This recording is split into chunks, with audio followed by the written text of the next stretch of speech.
تکمہ کوئی گرا ہے مہتاب کی قبا کا،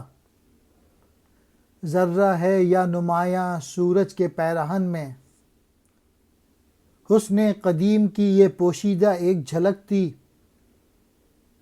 لے آئی جس کو قدرت خلوت سے انجمن، چھوٹے سے چاند میں ہے ظلمت بھی روشنی بھی، نکلا کبھی گہن سے آیا کبھی گہن میں۔ اقبال کہہ رہے ہیں یہ جو جگنو کیا ہے، کیا چاند کی قمیص کا کوئی بٹن گرا پڑا ہے، یا پھر سورج نے اگر کوئی لباس پہنا ہوا ہو تو اس پر پڑا ہوا کوئی ذرہ چمک رہا ہے۔ دراصل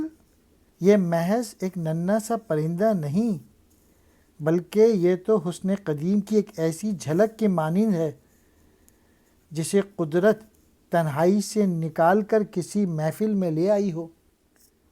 تکمہ کہتے ہیں بٹن، قبا کہتے ہیں لباس کو، نمایاں واضح، پیرہن کہتے ہیں لباس، قدیم پرانا،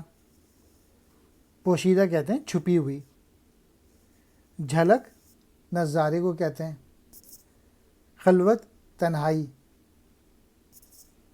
ظلمت اندھیرا، گہن دھبے کو کہتے ہیں۔ جب یہ جگنو پروں سے دم کو چھپا لیتا ہے تو اندھیرا ہو جاتا ہے،